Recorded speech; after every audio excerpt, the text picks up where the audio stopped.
enfin réussir ta sèche pour l'été. On va se baser sur 3 points essentiels qui sont la nutrition, le cardio et comment l'aborder d'un aspect mental, qui est souvent l'aspect qui pêche le plus chez les gens pour réussir leur sèche. Moi c'est Dylan Cham, je suis coach sportif et actuellement je suis en train de taper une de mes plus grosses sèches. Je te laisse voir sur mes réseaux la préparation en question.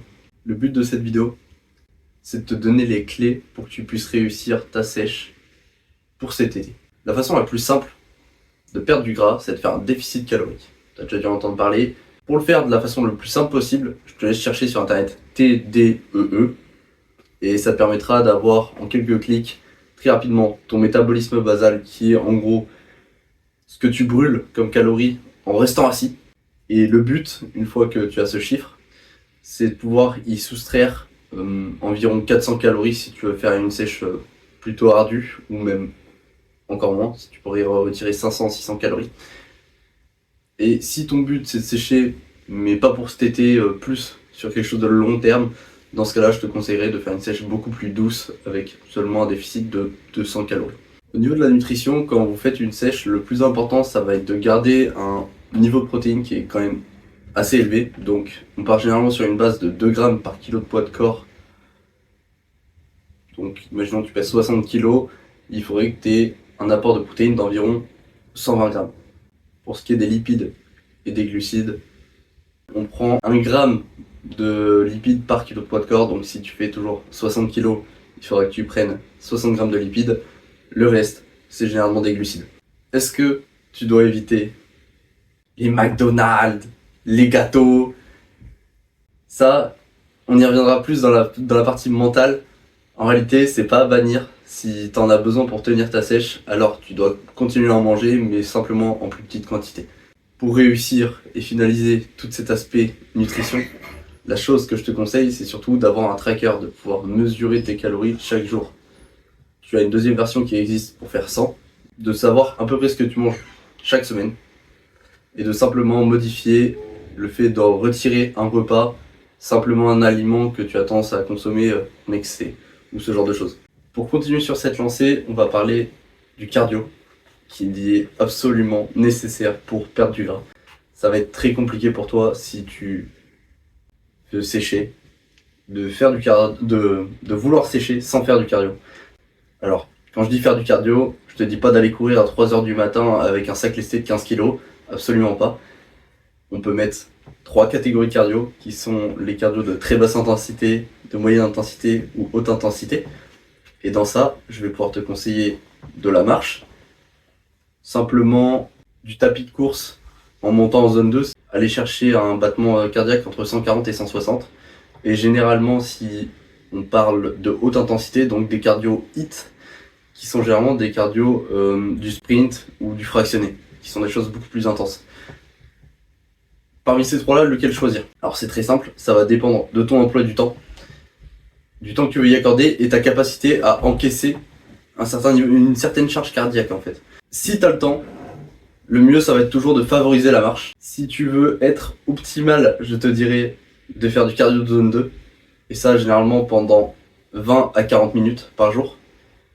Et si réellement t'as pas le temps et que tu es prêt à faire du HIIT, alors fais 15 minutes de HIIT tous les jours et tu verras que ça paiera. Dernière partie, comment réussir? Le mental, ça va être là où tout se joue. En réalité, la nutrition et le cardio, ce sont des outils.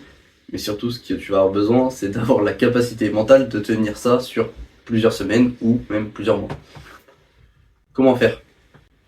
Au niveau de la nutrition, comme je te l'ai dit tout à l'heure, le mieux, ça serait que tu t'autorises certains aliments qui te font plaisir. Il ne faut pas bannir absolument tout, il ne faut pas changer entièrement ta diététique, sinon tu vas lâcher très vite.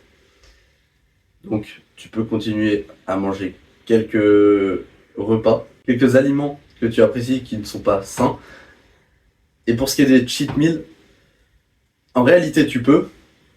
Il faut simplement que tu puisses faire attention à ce que dans ta semaine, ça ne te fasse pas un surplus calorique qui est immense. C'est-à-dire que si tu veux manger un burger à 600 calories le dimanche, vas-y.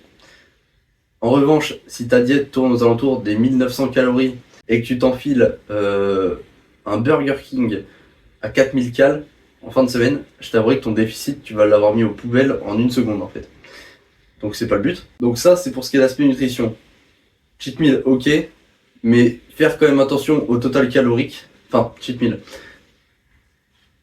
Manger ce qui te fait plaisir, ok, mais quand même faire attention au total calorique, pas exploser ton déficit de la semaine, parce que sinon tu vas juste être frustré au bout de quelques semaines ou quelques mois, tu verras que ton physique ne bouge pas et tu comprendras pas pourquoi. Donc ça, c'était le point mental, nutrition. Le deuxième point, c'est le point cardio. Le mieux, c'est de pouvoir le faire tous les jours et de justement aller forger son mental avec ce cardio. Même si t'as pas envie de le faire, même si c'est dur, le but étant de se fixer un objectif et de le tenir sur au moins 1 semaine et de le réadapter pour la semaine 2 ou la semaine 3. Et en point personnel, qu'est-ce que je te donnerais pour réussir ta sèche à coup sûr? Ça serait avant de la commencer, de fixer les choses au papier, de pouvoir noter exactement pourquoi tu veux faire ça.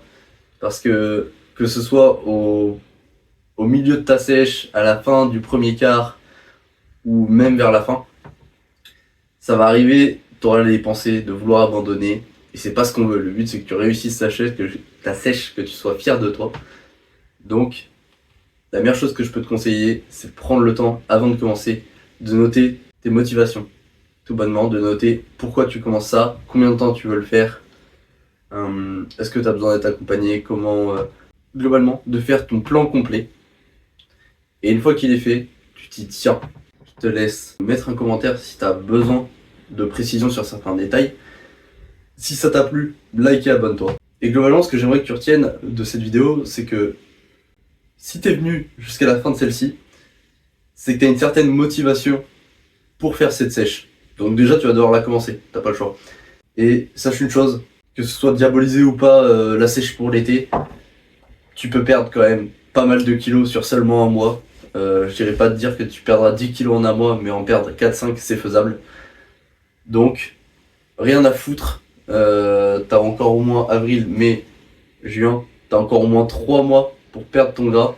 Donc, si t'as 15 kilos à perdre, c'est encore faisable. Je dis pas que tu vas le tenir, mais je dis que physiquement, c'est possible. Je compte sur toi, mec. Et à plus, gars.